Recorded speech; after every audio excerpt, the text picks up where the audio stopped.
I guess Karen Garigian wrote a story today. It's Vrabel's show. Okay. I saw Giardi tweeting about that. It's Vrabel's show. Bedard said it's Vrabel's show. Kern with us pretty much said that too, even going back a couple weeks ago. So I think there are more on that side. Yeah. But I didn't hear this live yesterday. Nick, what was Andy saying? Andy Hart on WEI Afternoons was saying he thinks what? He thinks that Wolf is making all the decisions. We gotta maybe we'll effort on this. But we got a text early on in the show, and I read it. I didn't really think much of it. But then when Nick was telling me what Andy was saying yesterday, I'm I guess I should say all decisions. Final say. Final say. Right. Somebody has to have final say. Somebody texted. Right. Always dangerous without doing the legwork on it, but it's out there now. Read it. Let it rip. Somebody texted early in the show, Reese on Patriots.com yesterday, said it's in Wolf's contract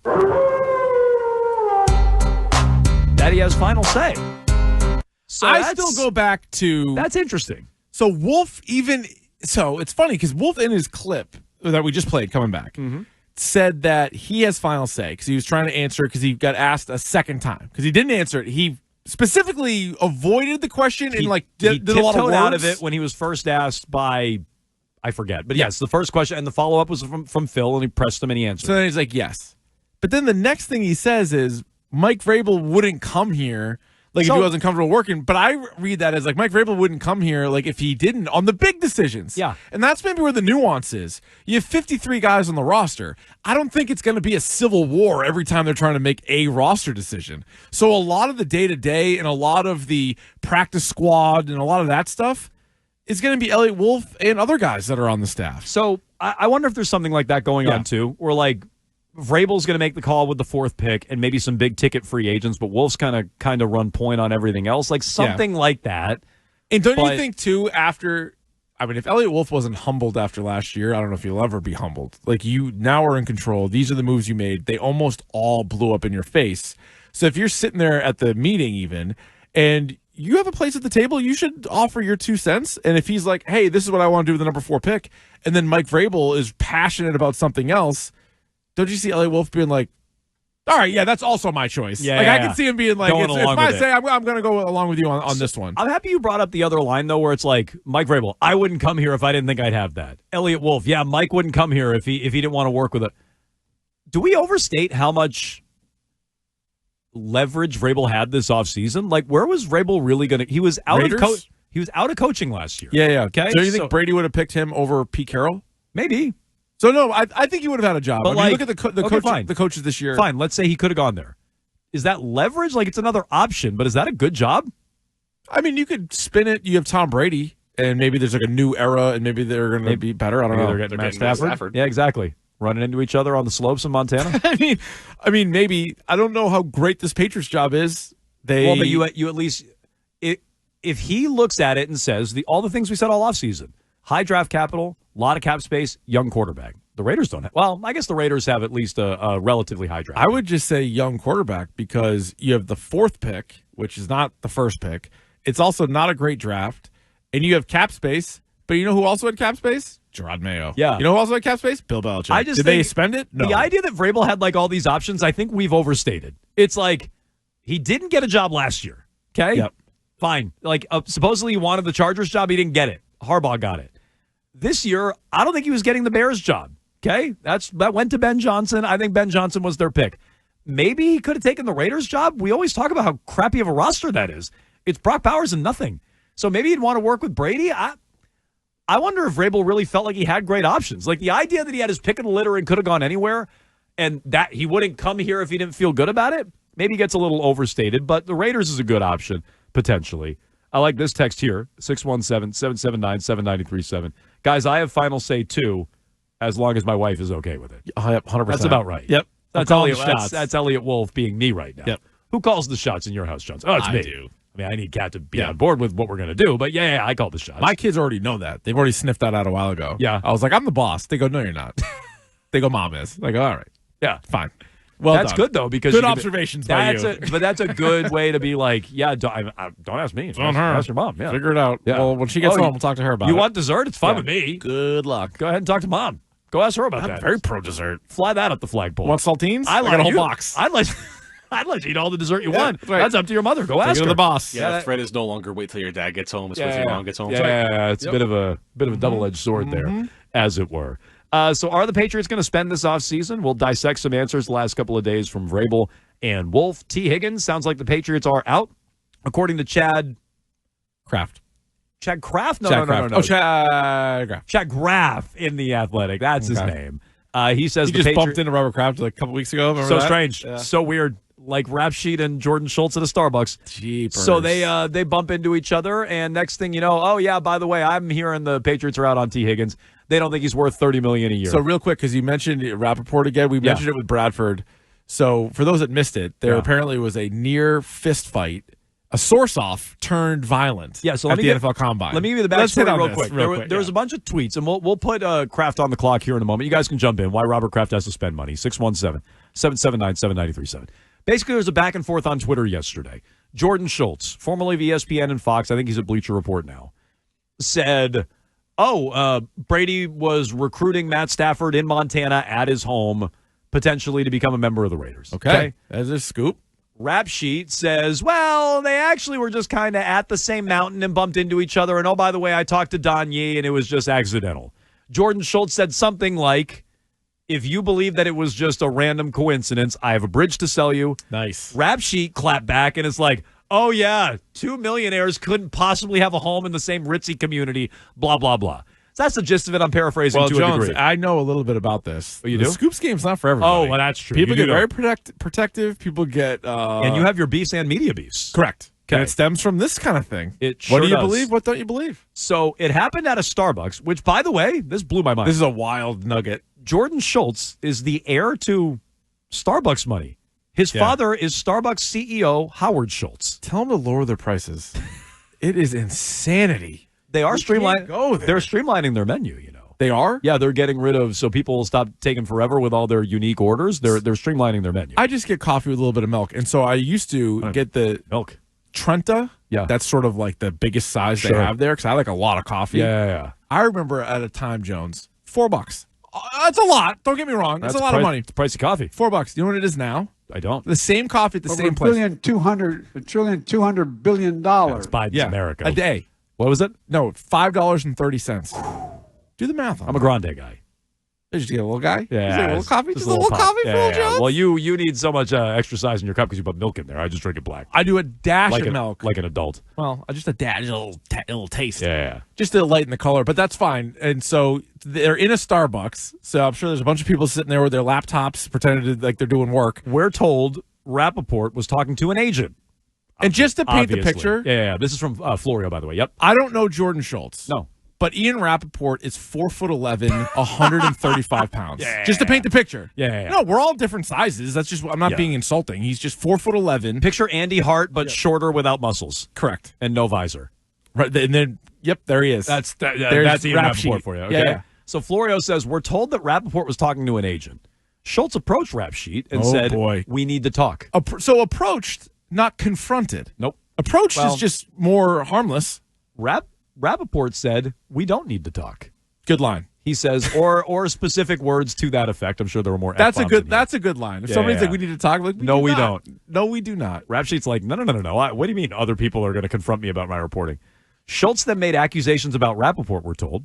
Rappaport, we're told, regards the accusations as unfounded. The two men were essentially face-to-face. So, again, I'm assuming this is like... I mean, was Rappaport standing on a box? How were they face-to-face? Jordan Schultz got down on his knees. If you have anything to say it to my effing face, Schultz said. Wow. If this continues, we're going to have an effing problem. Now, again, how does Rap Sheet really get up there and say it to his face? That's his own problem. Also, I don't know how tall Jordan Schultz is, so maybe this is a fair fight. I have no idea. Rappaport asked Schultz to step back. Schultz said, if this happens again, we're going to have an effing problem. Wow, that's intense. Now I'll step back.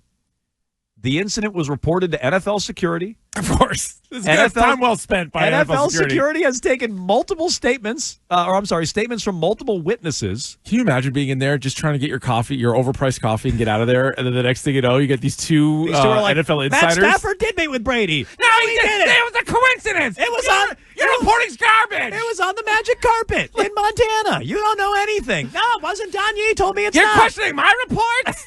Like, yeah. How dare you, buddy? He is. By the way, brawl. Rappaport told a witness that NFL security was informed of the exchange. So he ran to NFL security over this? That's what it sounds like. Jeepers. That's what it sounds like. Did he feel threatened? Did he feel threatened? Well, yeah, he did. He told Schultz to step back, and Schultz said, "Hang on, I'm not done. I'm not done with this. Hold me back." Yeah. The agent's like, "I'm not doing that. I'm not going to hold you back. If you guys want to fight, just go ahead and get it over with." I don't know how old Schultz is, but I'm going to tell you he's too old to fight. What a story. Everybody involved here is way too old to fight. What a story. It's incredible. Yeah. So, like, the biggest news from the draft combine this week is 2 insiders almost came to blows out of Starbucks. And you know what it's really over is Brady cheating again. Like, it's really over Brady in the middle of something and, tampering or whatever it is. And he works for Fox, but he's also part owner of the Raiders, and now he's hosting players at his house. And it's like, we're back to, deflated footballs and tampering with him going to the Miami Dolphins and the Dolphins losing a draft pick. Like, we're right back. Brady's always in the middle of these things. You notice that? Yeah, he is. Brady's at the heart of this. Oh, he sure is. Interesting. Something's up. Matt Stafford maybe to the Raiders. Do you think Barstool will get him for, like, rough and rowdy?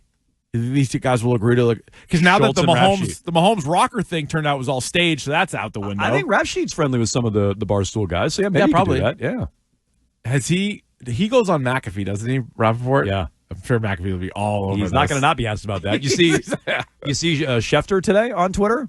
Yeah, I did. He just tweeted out a big picture of a Starbucks logo, and he's like, head on a swivel. Pretty good. Not bad, Schefter. Pretty good. It's no reverse Paul Brown, but it's not bad. No, but it's up there. It's up there. I would just love to watch these guys just go at each other. Incredible. And like, over what? Not on a work computer. Over what? Yeah. I feel like unless you're in the streets. Unless you are a professional fighter, like MMA or boxing, 24, we kind of cap it. Yeah. Maybe 25. That's Maybe when you're you're allowed to like fight? a young 25. Yeah. As soon as you can rent a car, I'm no still more waiting fights. for my first one. No more. Yeah, That's I'm still waiting. And yeah. now you're done. I'm past it. You're Guys, good. we're too old. Unless- Don't do this. Not my face. We're too old. Yeah. Not my face. We're too old. You said Stafford was meeting with Brady. I said they saw each other. Let's fight. All right, nice. Like, yikes. What a story. Anyway. All right. Let's continue with the NFL offseason, though. Let's put Robert Kraft on the clock. All What do you right. say there, Keefe? Let's You do want to take the catbird seat here? I'll go first. Okay, 60 seconds. Why Robert Kraft has to spend this offseason. Go.